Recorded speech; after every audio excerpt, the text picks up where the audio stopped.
पुरानी पेंशन की बहाली के मुद्दे पर आंदोलित सरकारी कर्मचारियों ने अपनी मांगों और अपने प्रभाव के दम पर आखिरकार प्रधानमंत्री नरेंद्र मोदी को झुका ही दिया और आखिरकार केंद्र की नरेंद्र मोदी सरकार और खुद प्रधानमंत्री नरेंद्र मोदी अब सरकारी कर्मचारियों की मांगों को मानना शुरू भी कर चुके हैं। लेकिन इसी के साथ केंद्र की नरेंद्र मोदी सरकार अब सरकारी कर्मचारियों को साधने के लिए एक बार फिर से बड़ा दांव चलने की तैयारी कर चुकी है।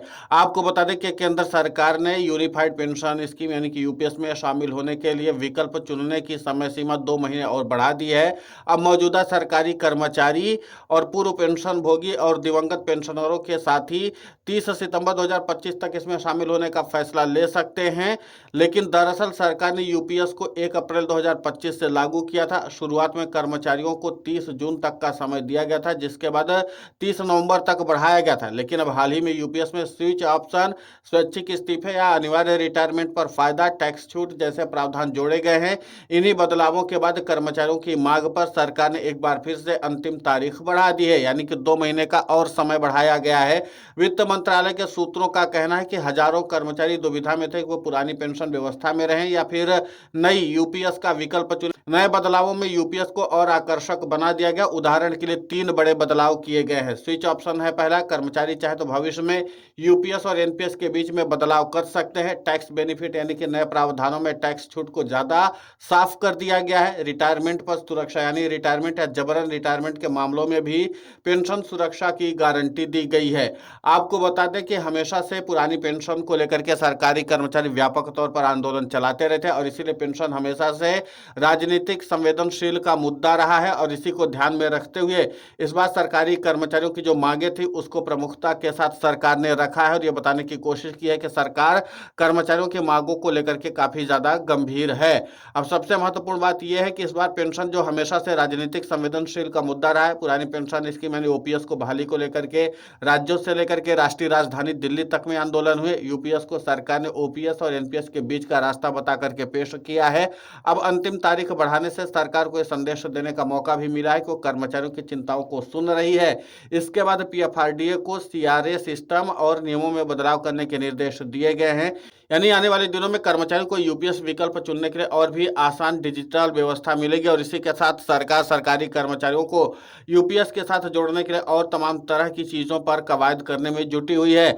लेकिन अभी भी पुरानी पेंशन की बहाली के मुद्दे पर आंदोलित सरकारी कर्मचारी यूपीएस को स्वीकार नहीं कर पा रहे। लेकिन फिलहाल केंद्र की नरेंद्र मोदी सरकार की तरफ से स्विच ऑप्शन, इसके अलावा रिटायरमेंट के बाद या जबरन रिटायरमेंट की स्थिति में भी पेंशन की गारंटी दी गई है। तो 3 प्रमुख मांगों को सरकारी कर्मचारियों की तरफ से जो मांगे की गई थी उस पर तो मोदी सरकार ने विचार किया, लेकिन इसके अलावा सरकारी कर्मचारियों की तरफ से 5 सूत्री मांगे रखी गई थी। उन 5 सूत्री मांगों के बारे में केंद्र की नरेंद्र मोदी सरकार ने अपने निर्णय को नहीं बदला है। अब देखना महत्वपूर्ण होगा कि जिस तरीके से सरकारी कर्मचारी पुरानी पेंशन की बहाली के मुद्दे पर लगातार आंदोलित होकर के काम कर रहे हैं और उसी के साथ सरकारी कर्मचारी अब सत्ता परिवर्तन करने की कवायद में जुटे हुए, यानी कि एक तरह से केंद्र की नरेंद्र मोदी सरकार की तरफ से जो रास्ते सुझाए गए हैं या जो मांगे रखी गई हैं और इसके अलावा 30 सितंबर 2025 तक यूनिफाइड पेंशन स्कीम को स्वीकार करने के लिए अंतिम विकल्प दिया गया था। लेकिन उसके बाद भी सरकारी कर्मचारी, लगभग 24 लाख सरकारी कर्मचारियों में से महज 70,000 सरकारी कर्मचारियों ने यूनिफाइड पेंशन स्कीम को स्वीकार किया। तो ऐसे में जो मोदी सरकार ने 3 बड़े सुधार किए हैं, उन 3 बड़े सुधारों के बाद अब सरकारी कर्मचारी कितनी ज्यादा दिलचस्पी दिखाते हैं ये आने वाले वक्त में पता चलेगा। लेकिन इतना तो तय है कि पुरानी पेंशन की बहाली के मुद्दे पर आंदोलित सरकारी कर्मचारियों को लेकर के केंद्र की नरेंद्र मोदी सरकार ने इस बात का संदेश दे दिया है कि अब सरकार सरकारी कर्मचारियों की मांगों को सुनना शुरू कर चुकी है। तो ऐसे में अब सरकारी कर्मचारी अपनी मांगों का दायरा और बढ़ा सकते हैं और देखना महत्वपूर्ण होगा कि सरकारी कर्मचारी जो अपने मांगों का दायरा बढ़ाते चले जा रहे हैं उसके बाद केंद्र की नरेंद्र मोदी सरकार सुधार में कितनी ज्यादा गुंजाइश दिखाती है। लेकिन इतना तय है कि पुरानी पेंशन की बहाली के मुद्दे पर आंदोलित सरकारी कर्मचारी प्रधानमंत्री नरेंद्र मोदी के लिए मुश्किलों का पहाड़ खड़ा कर ही रहे हैं। तो अब देखना महत्वपूर्ण होगा कि प्रधानमंत्री नरेंद्र मोदी सरकारी कर्मचारियों के साथ सामंजस्य कैसे बनाते हैं और खासकर पीएफआरडीए की तरफ से जो सरकारी कर्मचारियों की अन्य मांगे हैं उस पर भी विचार करने के लिए कहा गया। खासकर सीआरए सिस्टम पर भी अब पीएफआरडीए मंथन चिंतन करेगा। तो अब कई सारी चीजें हैं। हालांकि सरकारी कर्मचारियों के प्रतिनिधियों ने कहा कि जब सरकार इसी तरीके का सुधार करना चाह रही थी तो इसके पहले ही सरकारी कर्मचारियों से जो टकराव की स्थिति बनी जिसके नाते से इतना समय व्यर्थ गया।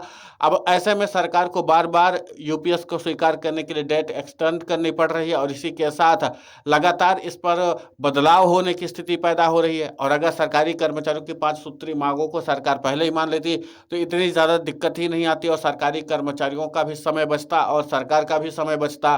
तो जाहिर सी बात है कि जब सरकारी कर्मचारियों ने इस बात पर आपत्ति जताई थी कि जब यूपीएस का दूसरा गजट आया था तो उसमें उन्होंने अपनी मांगों को साफ कर दिया था और लिखित तौर पर प्रधानमंत्री नरेंद्र मोदी, वित्त मंत्री निर्मला सीतारमण, कैबिनेट के जो सचिव हैं टीवी सोमनाथन, पेंशन विभाग के जो सचिव हैं वी श्रीनिवास, इसके अलावा पेंशन मंत्री जो हैं डॉक्टर जितेंद्र सिंह, सबको बाकायदा लिखित तौर पर पत्र भेजा गया था और इनसे तमाम सरकारी कर्मचारियों के प्रतिनिधियों ने बैठकों में भी चर्चा की थी और तमाम तरह की अपनी बातें और चिंताओं को भी रखा था। लेकिन इसके बावजूद भी केंद्र की नरेंद्र मोदी सरकार तब सरकारी कर्मचारियों की मांगों को नहीं सुना था। अब माना जा रहा है कि सरकारी कर्मचारियों की मांगों को लेकर के केंद्र की नरेंद्र मोदी सरकार गंभीर भी है और संवेदनशील भी है।